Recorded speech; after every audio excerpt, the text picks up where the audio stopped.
I'm gonna wear my shades like the rappers do on the radio. Please do. If you could be more like T-Pain, that would be awesome. You got the mic set up for me to do the whatchamacallit? I don't know what your Auto-tune? Oh, the auto-tune. I was going to say, I don't know what your whatchamacallit is, but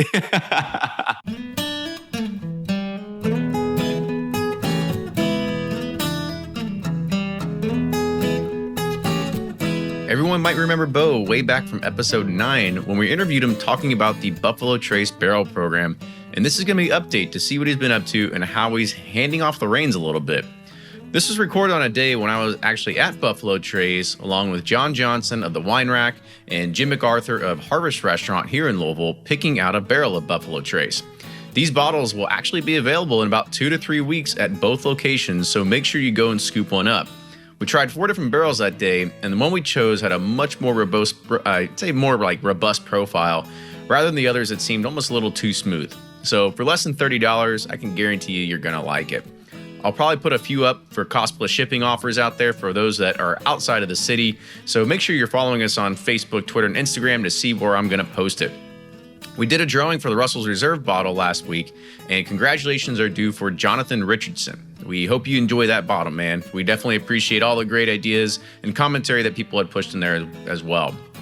I know I stressed it before, but your monthly contributions through Patreon is what really helps keep this show going. Please consider going to the website, checking it out, and you can sign up to get a Bourbon Pursuit t-shirt, koozie, stickers, and much more. Go to patreon.com/Bourbon Pursuit. We're actually nearing a goal right now where we will give away a bottle of bourbon per month in our monthly drawing to all of our Patreon supporters. So please go get on that. And with that, enjoy this week's episode. Do you ever pour yourself a bourbon, swirl it around, and then start struggling to come up with tasting notes? And perhaps you're also looking for a good Father's Day gift idea. Well, you can now solve both with a kit from Knows Your Bourbon. And unlike other nosing kits on the market, Knows Your Bourbon kits feature real ingredients for the most authentic aromas. You can smell real Tahitian vanilla bean instead of some synthetic aroma that's just made from chemicals. So head on over to knowsyourbourbon.com and enter code BP10 for 10% off your order. From their bar to yours, Chad and Sarah of the popular YouTube channel It's Bourbon Night bring you their favorite at-home old-fashioned mix with the new Elemental Elixir's Golden Hour Syrup. It's a custom-made syrup with notes of bold black tea, warm spices, and orange zest. All you need is your favorite whiskey and ice. No bitters needed. One bottle makes 16 drinks, so that's only $1 a cocktail before you add your own whiskey. They can also be enjoyed in other cocktails or spirits, mocktails, coffee, tea, and anything you can think of. It's crafted locally in Lexington, Kentucky, and you can get your bottle now at whiskeyambitions.com. Play Whiskey Wednesday, Round 11, the memory game. Until June 26, each week you could win one of our 12 incredible grand prizes. Select $2 at checkout. And if they match on drawing night, you'll win that bottle. Not a match? No worries. You still score a Weller 12-year. Every $5 ticket gives you 5 chances to win, including 4 weekly bonus prizes. Get your tickets now at give270.org. Charitable Gaming License ORG 0002703. Ed Bly and Rising Tide Spirits are back again with a new release of Old Stubborn Bourbon. And this release of Old Stubborn is a premium hand marriage of 10, 11, and 12-year cask strength, barely filtered pot still bourbon. It comes in at a staggering 123.8 proof. And the flavoring grain for this one, which the last one was wheated, but this time it's now rye. Rich, sweet, and bold with a long finish that's sure to be another eye-opener. You can order online at Sealbox or thebourbonconcierge.com. And you can even purchase in person at Revival Vintage Spirits, and even now with very few select stores in Kentucky. You can get it now while you can, but be sure to do it because it's not going to last long. Always find what you love at Total Wine & More. With so many great bottles to choose from at the lowest price, it's easy to find your favorite Cabernet or a new single barrel bourbon to try with some help from one of their friendly guides. And with every bottle comes the confidence of knowing you just found something amazing. With the lowest prices for over 30 years, find what you love and love what you find only at Total Wine & More. Curbside pickup and delivery available in most areas. Visit TotalWine.com to learn more. Spirits not sold in Virginia and North Carolina. Drink responsibly and be 21.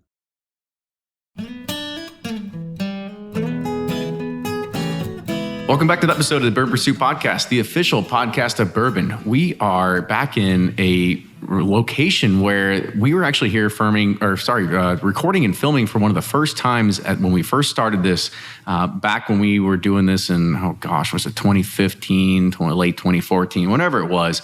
But this is actually a funny episode and a great episode for us because I've had the pleasure of being with our guest all day, doing a few different things with tasting bourbon and picking out barrels. And not only that is, our guest was also one of the first ones on. He was in the single digits. He was a single digit guest, and we're now up to well past 100 episodes now. So it's great to finally have him be back on. So today on the show we have Beau Beckman. Beau is maybe he still has a different name change, but for this point in time he still is the barrel select manager at Buffalo Trace. So Beau, welcome back to the show. Thank you for having me. Surprised I'm back. I would say suit surprise, right? I mean, people know you, right? You're the man that you got to get in the know with to be able to do anything around here, right? Well, I don't know about that, but I can't imagine my first episode was all that fun for you. But hey, we'll see what we can do this time. I mean, the last time you were on here was episode 9, right? And that was a long, long time ago. So I guess, that was when we first started this, like 2015. So like, what's been happening since then? Like, because we haven't really talked too much since then. A lot. Mainly, people are pretty excited about this bourbon stuff. Oh yeah, how weird, right? Yeah, pretty random. So we are really kind of developed our barrel program, and we've hired someone new, Susanna. Mm-hmm. She now runs all the barrel selections at Buffalo Trace. It allows me to kind of free up. You figure out the vision. You figure out with a vision, the manager. Top guy. You figure out where this is going to go, and then somebody takes care of the mundane stuff, which you used to take care of, right? Yeah, I like to kind of picture it. I'm up in the, driving the boat, got all the bells and whistles in front of me, pushing the random buttons, and now we got someone kind of on the deck with the guests to hang out, have fun. So has she been doing good so far? She's way better than I was. Well, good, because we had an opportunity earlier with Susanna today to be able to kind of pick a barrel today. So it's been good. And honestly, it's kind of funny you say that because you've managed to stay off the news radar, it seems like, for a good amount of time. there was a news article with Forbes and you recently. And then not only that is our good friend of the show, Bourbon Truth, even put something out. And he was talking about, where all the good private barrels. And they said, you got to lick somebody's balls around here. And it has to be a Beau Beckman to actually be able to get a good private barrel around here, right? So you're definitely somebody that's been recognized at this point, right? He's a super nice guy. Yeah, I really like him. Well, I for getting that's a compliment, right? That's a compliment come out of him. So I think it's well deserved. Yeah, he was trying to sell barrels of Weller 12 to people and didn't like that we couldn't. Yeah. So apparently we are crazy with how we allocate ever since then. Well, that's typically how anybody's going to... You're not going to please anybody or everybody, right? Someone told me that. They said, let me know when you figure out how to please everyone. I was like, yeah, that's a fine game and a line to play, and that's just kind of the way it is, or anything like that. So I kind of want to go around this because I was with a store today and we were doing a barrel pick. It was the wine rack here in Louisville, Kentucky, and we picked a barrel Buffalo Trace, and it was fun. And then at the very end, you came in and you said, you can actually have your barrel, or we can go ahead and we can take it and ship off to Mexico. And before anybody had a chance to interrupt you, or they basically, you didn't even finish your sentence. They said like, nope, we want the barrel. Like, don't you do anything with it, blah, blah, blah, blah. But I kind of want to know like we all know that things happen after regards with bourbon barrels, whether they take care of beer, aged coffee beans, but you said, I'm going to ship it off to Mexico. So kind of tell me about what you were thinking there. Yeah. So what's kind of cool about bourbon, but also sad in a sense, is when in the barrel program, when you're tasting single barrels every day, and a lot of them are coming from the same warehouse with the same exact recipe, the only way to distinguish between them is the barrel itself. And so you'll hear Harlan say this, that the barrel itself has 50, 60% of the flavor. It's hard to quantify that, but a lot of it has to do with the barrel. So it's sad with bourbon when you pick this unbelievable barrel that, obviously impacted the whiskey in a great way.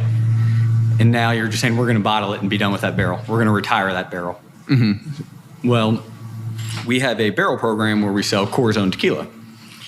So the thought process is, well, if you're aged, pretty much all these other spirits are using used bourbon barrels to age their spirits.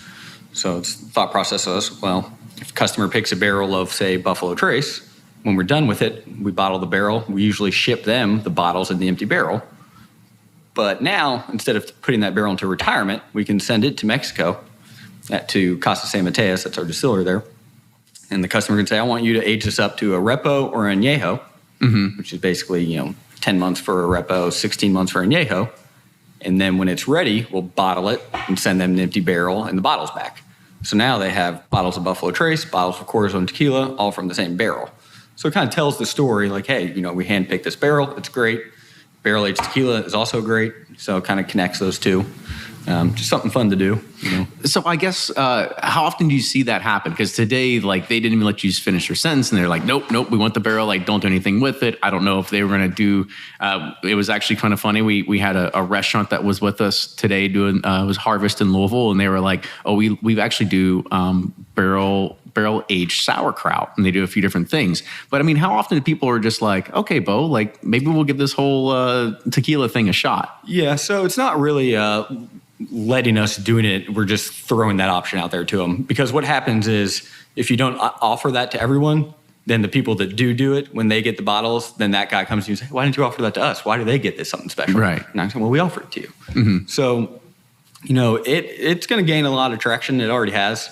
It's a little bit of a logistical nightmare that we're trying to figure out. So we're kind of year one groundworks with it.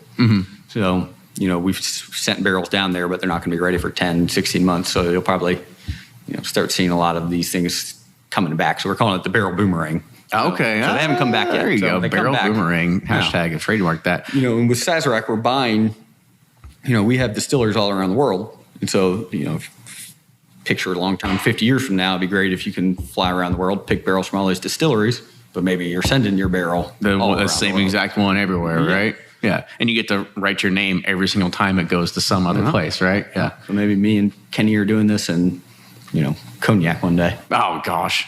If I get into cognac, then I don't know what's going to happen, right?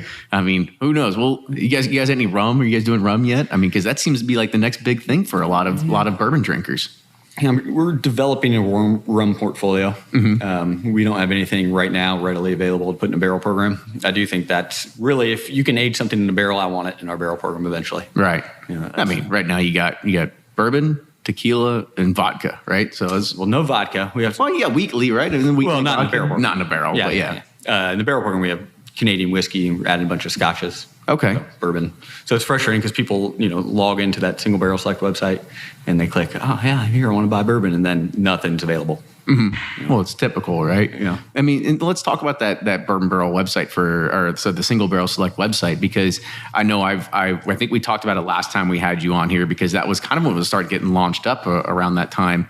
And it was a way for people to kind of go in and they can get in the queue or whatever it is. But now it's you have to get on a December 31st or January 1st or whenever it is to be able to figure out when you can get in for the next 6 months, right? Is it still that backed up? Yeah. So really it's just, I haven't figured out a better way to do it. And ultimately what happens is I'll get, several inquiries a day. I can tell you to do a better job. You say, who's going to line my pockets more? Right? Yeah. So send me a few extra $5,000 in a cash envelope. Then I'm out of here. Yeah. So, I have inquiries every day from groups that want to buy barrels. And they're asking, what's the roadmap? How can I get to do it? And so throughout the year, some would say, well, is there a waiting list for this? I'm like, I would love to have a waiting list. But at the end of this year, let's say I have one barrel of Weller I can sell to a consumer, and I have 1,000-person waiting list on it. Is that really a good process? 1,000-year waiting list. So the thought with the whole, get to the website on December 4th is basically, that's the date, by the way. It's December 4th. Now every retailer out there knows when to do it. Okay. It's the same way, concerts are handled. If we have something that everybody wants to go to and there's not enough tickets, then it's first come, first serve. So on December 4th at midnight, there's basically a little switch I'm going to flick that will make Buffalo Trace and 1792 available to the consumers that have signed up for Single Barrel Select. So in years past, I think 3 years ago, I sold through the allocation after 8 months, and then last year or 2 years ago, it was 6 months. Then last year it was 3 months. And then this year it was a day. So holy smokes, a day. Just like that. I mean, and again, that is the consumer allocation, which there's not a lot of barrels there. Most of these are going to the trade. So it's just a lot more people fighting for the same barrels. Right. But everyone has a crack at it. There's no, hey, you're a friend, you're not, it's everyone's got a fair shot. They just need to make better friends in the IT industry that know how to like automate and be able to quickly log in and like just kind of like it's only a matter of time before we get hacked. I'm sure. Throw 90 servers in AWS at it or something like that, right? And they can figure it out at some point. That's what it's a bit overwhelming because at midnight on December 4th, I'm going to get all these notifications. So and so's placing an order. So and so's placing an order, and I start worrying like, are they in cahoots? Are these friends? Does it matter to me? Should it matter to me? Right. And I guess that's a kind of a good thing. Are they in cahoots? Because today was a collaboration between a liquor store and a restaurant. I mean, do you see a lot of that kind of collaboration happening with the barrel selects of people saying like either we'll bring in different groups or multiple stores or whatever it is? So, especially with like the limited amount that can go around now. That is leading to it more. So historically, it didn't really make sense to split barrels up like that because it kind of defeats the purpose of buying your own barrel. But now where you have two accounts that are dying to get a barrel, but we don't have enough, then it's like, okay, well, maybe splitting it with them, makes sense. Now, that is up to the account. So today, I guess basically, it was Wine Rack and Harvest. So Wine Rack had to say, yeah, I'd like to split, give a couple cases to Harvest, let them, split this barrel with us. But ultimately, the wholesaler is the one that has to go through, figure out all that it's nonsense. It's a challenge for the wholesaler. But for us, I think it's cool kind of, partnership with, if you go into Harvest and you order a Buffalo Trace and you love it, like, man, this is great Buffalo Trace. I'm like, yeah, we picked that. Now you can go buy it at Wine Rack. So kind of, it's a cool little ecosystem. It's a partnership there, yeah. Definitely. So, so we have to dive into it because I'd do myself a disservice if we didn't. The last time we had in the show, we had to talk about who you are because you don't necessarily like to brag about it. You don't talk about it too much, but just kind of give everybody just a tidbit because there's a bunch of people that haven't listened to the early episodes, but they're listening now about who you are and how your lineage kind of gets you to where you are today in Buffalo Trace. So, I don't really talk about it a whole lot. You don't advertise it. It's one of those things that when you bring it up, it's the delivery of the message is really kind of key with that. It's if you start, hey, well, nice to meet you. My name is Beau Beckman. I'm a descendant of E.H. Taylor. Oh, cool, buddy. Yeah. But when people ask about it, if it naturally comes up, then I think it's fine to talk about. So my grandfather is E.H. Taylor Hay Jr. So E.H. Taylor Jr. was Colonel Taylor, who basically bought this distillery and modernized it. So let's see here. It's sixth generation, so it's basically my great-grandfather's great-grandfather. And I always like to say at the distillery, Commodore Richard Taylor was here to build the first house on site, which is the old Taylor House, and he was here in, I think it was late 1700s. And he basically built the locks on the Kentucky River to get the water level up. Well, then 100 years later is when Colonel Taylor came in and bought what was mom and pop distillery, modernized it, kind of turned bourbon from mom and pop to modern bourbon industry. What do you mean by modernizing? Like what were they doing? Because I'm pretty sure they weren't sitting there putting in automated control computer systems to be able to do a lot of stuff we see today. Like what do you mean in their terms of modernization? He basically switched from wooden fermentation tanks to copper line fermentation tanks. He switched from pot stills to column stills. He basically, grew the industry. He would build this place to be a tourism attraction, not just a place where you make whiskey. When he got into the industry, it was still kind of where you had farmers making whiskey from leftover grain. And then he kind of switched that to, you're going to bring the grain to us because we're a bigger distillery and, this is a home place. So he really built this place to be a tourism attraction. He was just 120 years too early, somewhere in that. That's somewhere around there. Yeah. And I guess, I guess because I don't know the timeline very well. So what's the difference between what we have here versus the old Taylor distillery, right? Yeah, so the old Taylor distillery, we have just uncovered the remnants of it, I guess. Bourbon Pompeii. 6 to 8 months ago, somewhere in there. So yeah, Bourbon Pompeii, because that's what it looks like. It just looks like, the stuff that was uncovered that no one knew was there. And so there's some basically these old fermentation tanks that look like big brick squares. And then we found old copper lining in them.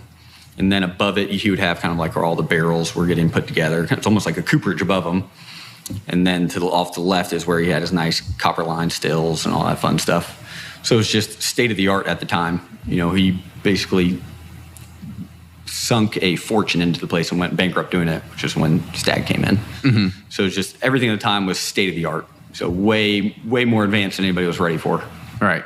And so that was before or after the old Taylor, the castle, and all that sort of stuff? Before. That was before. Yeah, okay. So Taylor was here, basically built this distillery, modernized it, sunk a fortune into the place, and went bankrupt doing that.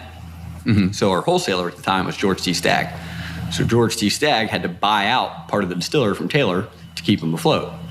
Well, Stagg and Taylor didn't like each other at all. So there's a really cool picture in the old Taylor house now where it shows their offices that were right next to each other, and they're just both there sitting there looking grumpy on either side.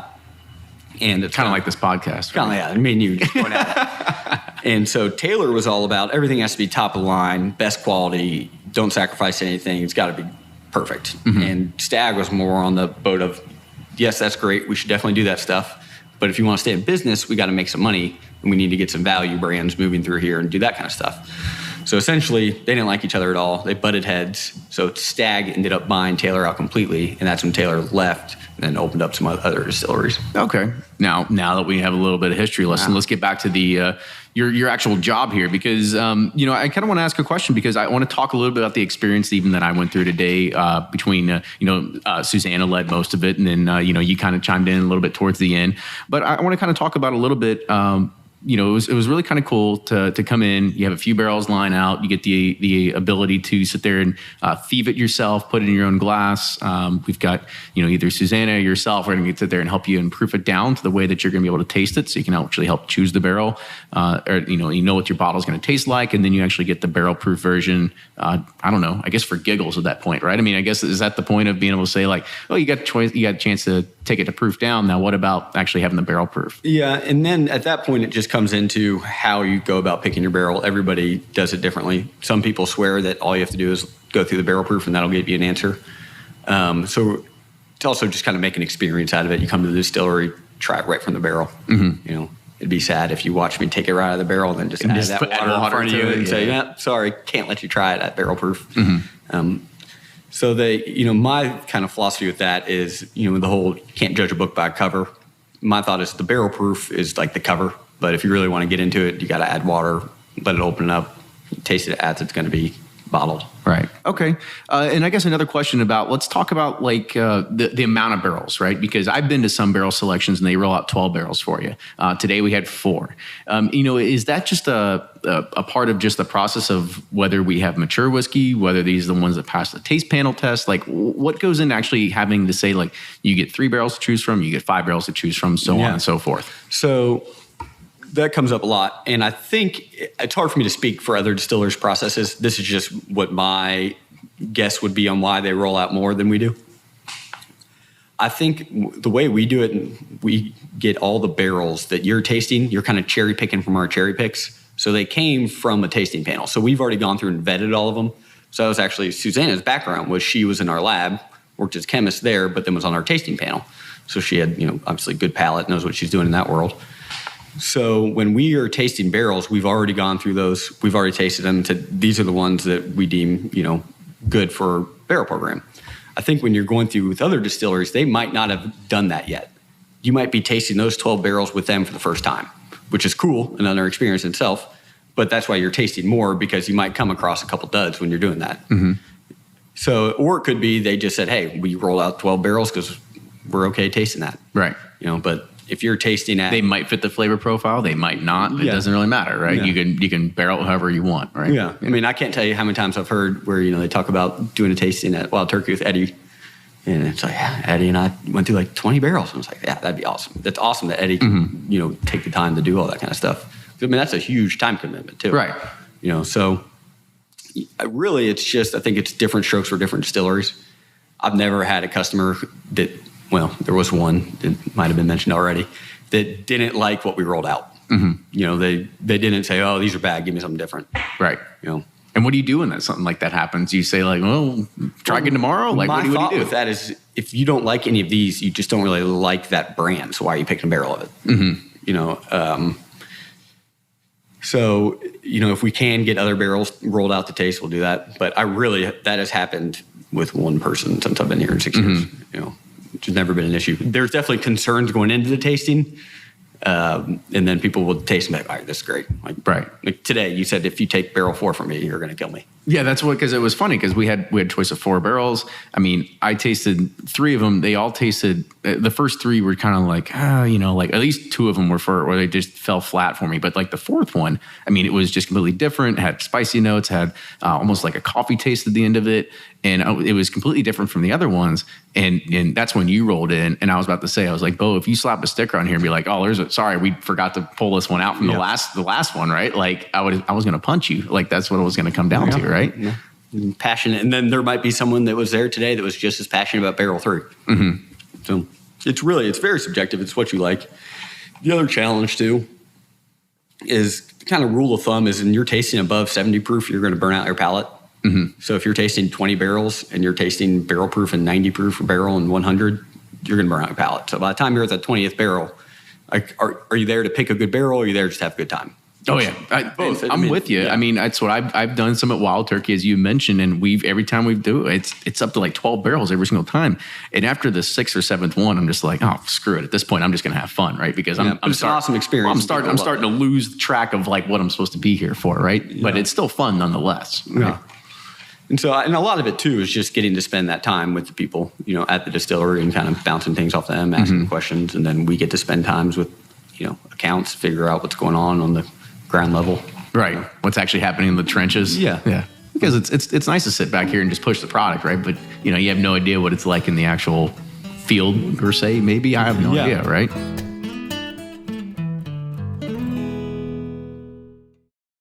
Shopify's already taken the cash register online, helping millions sell billions around the world. But did you know that Shopify can do the same thing at your retail store? Give your point of sale system a serious upgrade with Shopify. Shopify's point of sale is your command center for your retail store. From accepting payments to managing inventory, Shopify has everything you need to sell in person.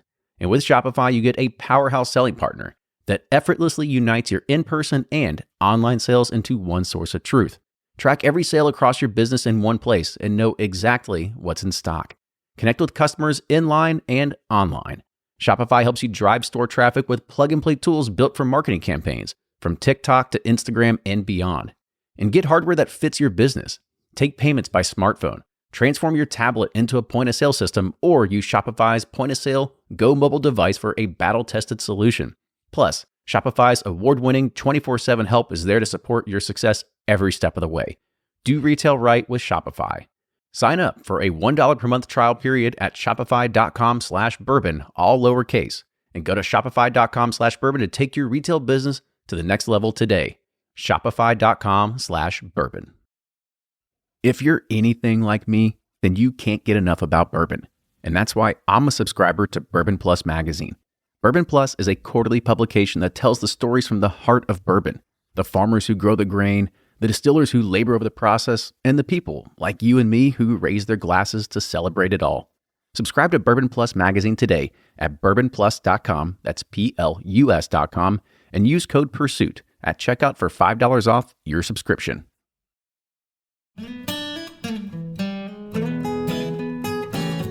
So another question is how often does it that, even today, right? So there was 3 other barrels we passed on but those aren't barrels you're just going to go and push back and say okay, these are going back into the regular Buffalo Trace blend.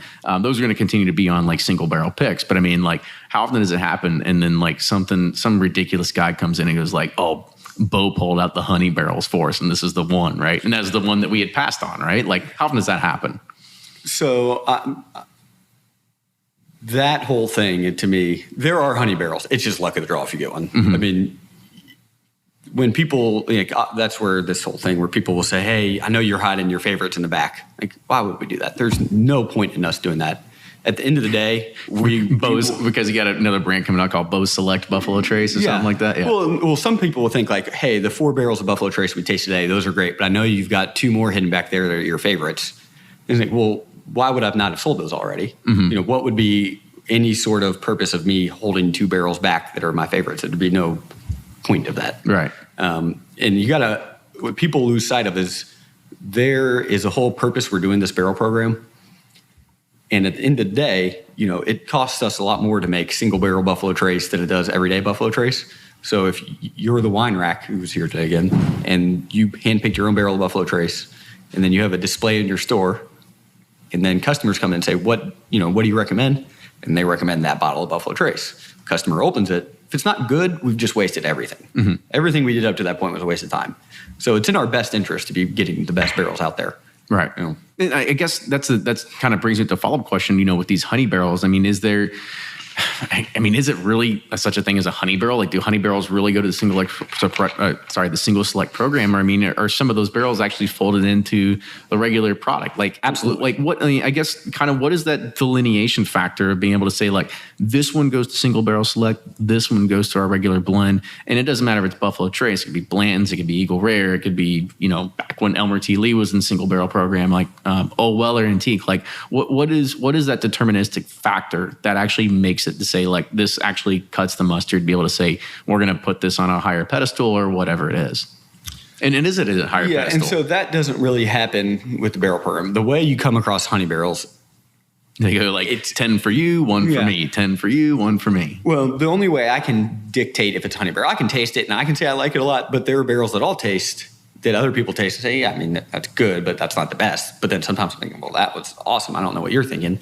To me, it's when everyone in the room, without communicating it, all focuses on the same barrel. Mm-hmm. So there's something about that barrel that everyone loves. And it's hard to really quantify exactly what it is. I kind of think it's all mouthfeel. But so, if there were, let's say there's 100 barrels we made in 2008, we might sample 20 of those, taste them, and then of those 20, we'll bring the ones into the barrel program that we deemed worthy. But there's still 80 that we didn't even taste that are going to the regular product. Mm-hmm. And amongst that 80, there's going to be plenty of great barrels in it.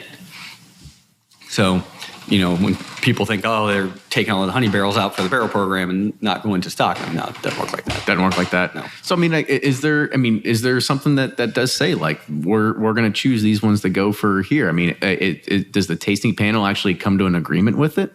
Or yeah, the tasting panel, so that's the beauty of our tasting panel, is they don't have to agree. If one person doesn't like it, it's out. Mm-hmm. So if this morning on the tasting panel, if there were 20 barrel samples of Buffalo Trace, and maybe Susanna, who's still on the tasting panel, went in there and tasted through them, if there's one barrel she deems off profile, then she'll just turn that sample and that sample gets rejected. So whether that sample ages up and you can maybe taste it at something when it's older, see if it misses profile, or maybe it's just, hey, this guy ain't cutting the mustard, dumping in with a tank of something younger. We're not going to waste it. So what do you do about some stores that say, like, I want an off profile? Like, do they send you that message? They're like, Beau, like, nonstop. Really? They're just like, we know we've had the regular stuff, it's great, but like, we want something completely different. Yeah, and so that is the beauty of the barrel program, is that no matter what we do, like today, you said barrel 4 is best barrel bourbon you've ever made, do it again. Mm-hmm. We couldn't make number 4 again. We could try, we could close, but it wouldn't be the same. So by nature, if every one of those are different, they're all unique. And there's only the barrel you picked is going to yield 200 bottles, and when those are gone, they're gone. So they're all by nature unique and a little bit off profile. It's like, you can go to the. I'm talking like super off profile. I'm talking like stinky mustard off profile, right? Like how often can you say, like, if somebody wants something like completely different off the radar, like, can you make that happen? No, because again, let's say we do that with a barrel of Buffalo Trace, and that winds up at a store. Someone picks that bottle up and says, "This is good," or "This is bad," whatever it is. Well, that's not even going to be anywhere close to what they're getting the next time. Mm-hmm. So the whole point of the tasting panel is to eliminate those outliers. So, you want to keep on profile to what you're selling. Right. That makes sense. And so with that, there's also some things that maybe I'm new to it this year, but I've also heard that you guys are starting a UCF program for like something like Old Weller Antique, right? Is that something brand new to it as well? Yeah, that was just basically by popular demand. Mm-hmm. Kind of funny story where back in the day, you used to be able to get a barrel of Weller without it being chill filtered. Mm-hmm. And then eventually we stopped doing it because it kind of went to we're trying to keep close to profile. And so people would argue, like, well, if you do non-chill filtered, you're off profile. And the other part is the shelf presence. It's easy for us in the world of, we love non-chill filtered stuff to say, well, who cares? Why do you care about the shelf presence? We bought it. Well, every customer, so every account would have to communicate to their customers, this was non-chill filtered, this is what it means. And then that customer would have to understand that and not get, because if you would see the amount of, I don't even know if they're complaints, but inquiries we get from customers from around the country, around the world, asking these questions, then it kind of changes the way you really approach the decision. But I went to a rabbit hole. So the way, with Weller 107, because it's 107 proof, those oils and fatty acids shouldn't coagulate at that high proof. Right. So we've been given the go-ahead in the barrel program, by request only, you can have your barrel be non-chill filtered. For a while, I was able to get it done only for bars and then groups where they were buying a barrel from say one of these whiskey groups is getting an allocation from some their store. retailer. Yeah. And they're saying, hey, it's never going to hit the shelves. Right. So for a while, we were able to get that done. But then we would get emails from retailers saying, hey, that's not fair to us. We can communicate all this to our customers too. And it actually, went right to Mark Brown and he said, yeah, I agree. And we're on the same team. So now by request, you can get Weller non-chill filtered. So I guess for anybody that's new that's listening to this, give them an idea of if you're asking for something non-chill filtered, like what's that mean? Like what's that mean in the fishing process? What's that mean for the taste of the bourbon? What's it mean for if you freeze it and it looks cloudy? Like what does it really mean? Like yeah, so the whole thing with chill filtering, and my opinion is the jury's still out here. I don't know if it's one of those things when someone picks up a bottle and they know, ooh, this was non-chill filtered, and then they're thinking, oh, this is going to be better because it's non-chill filtered, and you take a drink. How great is that? It was non-chill filtered. It's the best. So I'm still kind of the opinion it's still jury's out on if it's better or not. Mm-hmm. It's unique, so people automatically assume unique is better. But really what it is when you dump a barrel of bourbon out, you have all these oils, fatty acids in there. And when you add water to that, they will tend to coagulate. So that's when you get those suspended solid, look like floaters in your bourbon. So really the main reason people are chill filtering is just to make a prettier bottle. So you don't get these people saying, ooh, that's ugly, I'm not going to buy that. That's got some sort of crap left in it. So with these, what that looks at like a processing standpoint is you dump a barrel out, and when normally you actually chill that whiskey down, because when it gets cold, that's when they start condensing, and then you would run that through a filter. So now instead of chilling it, you basically just dump out the barrel, run it through that filter, so it's non-chill filter. It's still filtered, you still get out, charcoal and things like that floating around.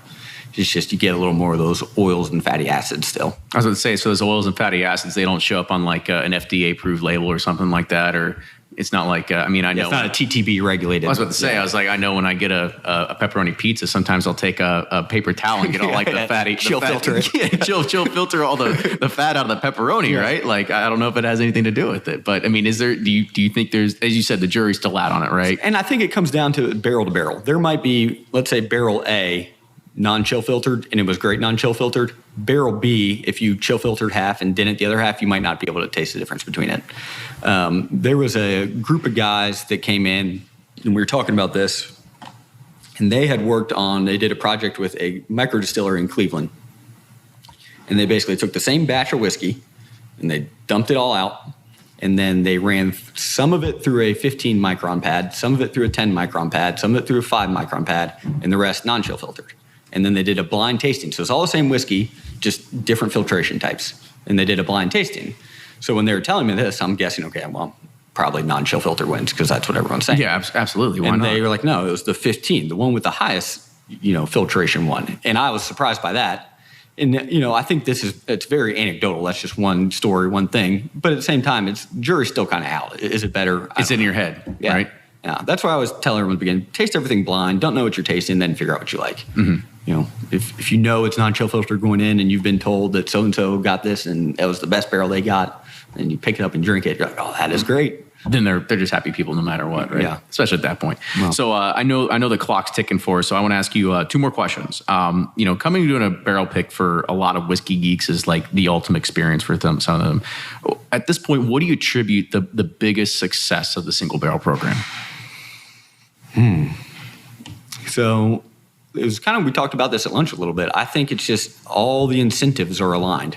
So and you had mentioned earlier, you said everybody wins. Everybody wins. Mm-hmm. Yeah, that's, it used to be that. Now with the whole allocation issue. We'll sweep that one under the rug. But really, ahead. Yeah, so if you start from the account, they get to hand pick something, and pay the same price for it is one thing. So they're hand picking a barrel. So now they're educated on the barrel. They, can tell all about the taste profile to their customers. So when their customers walk in and they, are looking for something, the retailer can say, like, I went there, I hand picked this. They're educating the customer. They're pushing, our whiskey out the door. I'm just talking about our barrel program, by the way. I'm sure everyone's similar. So you have basically consumers getting educated and kind of learning about our brands, learning about the whiskey we make. And then the other part is they come to the distillery a lot of times. So the accounts are here. So then we're educating them. We're showing them all how it works. And basically, they get to pick great barrels. They're selling it all. They get to put their name on it. And at the same time, they're pushing our product. Hey, this is our hand-picked barrel of Buffalo Trace. So kind of, when the tide rises, all the boats in the harbor rise, everyone's kind of gaining out of this. We're all on the same page. Right. There's no works for you, doesn't work for us type deal. There's nobody that's being shorthanded out of any of this. Yeah. And including Uncle Sam. He's getting his money too, right? Yeah, Uncle Sam gets his money. The wholesalers in the middle, they don't have to do much legwork on these barrel orders. They just have to kind of, know where it's getting shipped off to, right? Yeah, and I don't want to undersell what they're doing. They have plenty of work to do, but they can basically just collect a commission check on a barrel, which is 20 cases. Normally, account's not buying 20 cases at a time. So wholesaler wins, account wins, supplier wins, consumer gets value, hand-picked barrels that taste great. They don't have to go searching all over Kingdom Come to find them. Oh, right. Absolutely. So I'm with you. Just kind of a lot, everyone wins. So, we talked about December 4th as the day that every liquor store should have it ingrained in their memory or their not liquor stores. December 4th is just for consumers. For consumers. Yeah, liquor stores have to go through their own. So let's rewind back. So me and a consumer, I can sign up. Bourbon groups, yes, you can sign up. We shouldn't have put that out there. Yeah. Okay. Well, that's who we want to, that's who we built the website for. It's just as soon as we were done, allocations. All right. Well, all right. Now I know what to do. Now we just ruined it for the entire bourbon industry. Yeah. So let's talk about some of the stores, right? Because now we recognize that there are ables for individuals. And not only that, those individuals that want to go and buy a barrel, I mean, we're talking upwards of $10,000 for this barrel, right? What are we talking? So really, pricing is always kind of, touchy just because it's very variable. Yeah, because I want a 15-year-old Van Winkle single barrel. You can make that happen, right? Yeah, keep waiting. Okay. Buffalo Trace. So Buffalo Trace retails for around $25 a bottle. It yields about 200 bottles. So it's just 25 times 200 plus sales tax. Okay. So there's not a set cost per barrel. You're only buying the bottles that came out of it. And you don't have to go through a store for that. No, you do. So that's the thing. Now you're screwing with me. Yeah. So you would basically, like Wine Rack today. Yeah. You would say, hey, Wine Rack, I'm buying a barrel from Buffalo Trace. Will you clear the purchase for me? Oh, okay. So they are the only ones you can really talk to about price per bottle. Gotcha. In Kentucky, they can sell it to you for whatever they want. But you get to pick the retailer that you're buying the barrel through. Oh, okay. Now it makes sense. So let's go ahead and we'll move on to those stores, because those stores are the ones that, they're the ones that are itching to get in here. So what advice do you have for them to be able to say, if you want to come and get a barrel or something, this is the best route to make that happen? Yeah. I mean, there's not an easy roadmap for them. I mean, because it seems like today, just the barrel select program in general, doesn't matter where you go. Those are the ones that really consumers are going after for, because the limited releases, those are just getting too hard to come by now. But the single barrels, a store that will only get 5 bottles of something that's very limited, they'll get 200 bottles of something that is a single barrel. So the love can get spread around a lot more, especially at a single location. So I mean, what do you kind of picture as a way to those kind of stores be able to build those sorts of business relationships with? Yes, and so just in our world, so I can speak from Sazerac. It's hard to say how with other distillers. Ours, the barrels are allocated. So just patience and then talking to your wholesaler. So, if you want a barrel, all of a sudden you're a store and you just opened today and you say, I want a barrel Buffalo Trace, it's my turn. Well, they already allocated and made all their commitments for this year. Mm-hmm. So at the beginning of next year, then they're kind of do all that again. So they might tell you, hey, we'll sit until next year, wait, and then just work with the wholesalers. Say, what do I have to do to get a barrel? What's the process? How do you guys go about this? Because every wholesaler is different.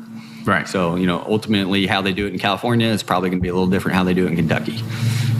I guess that's another last question. So, how often do people come from out of state just to do the barrel picks? Is it 90% of the time? Or are you shipping samples to them? Or are they sending some other group to go do it for them?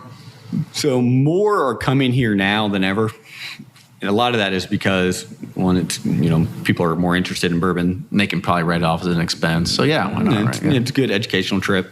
The other part too is if you're only going to get one barrel this year, it didn't used to be limited. So now if you're only going to get one barrel, then kind of make it more of a thing around it. Right. Come visit. Basically someone here every day. Well, awesome. Yeah. So, Beau, I want to say thank you again for coming on the show today. It was a pleasure to relive some of these, some of the history that you talked about, as well as having you come back on and, get a good refresh of content, right? I mean, it's been since episode 9, so now we're in the hundreds and you finally made it back on, right? So I'm glad we were able to make that happen. Hopefully I can be around for episode 200 when you got a whole camera crew. And maybe we'll have like light shades and all this other kind of crazy crap, right? Well, thanks for having me. Absolutely. So if you like what you hear, make sure you subscribe to us on iTunes. You can follow everybody follow us on social media with Facebook, Instagram, Twitter. And if you like what you hear, make sure you spread the word, right? Tell a friend that's listening, getting into bourbon, and say, like, you should go check out this podcast. Make sure you give us a review on iTunes. And if you have any other show suggestions, make sure you send us an email, thedo@bourbonpursuit.com.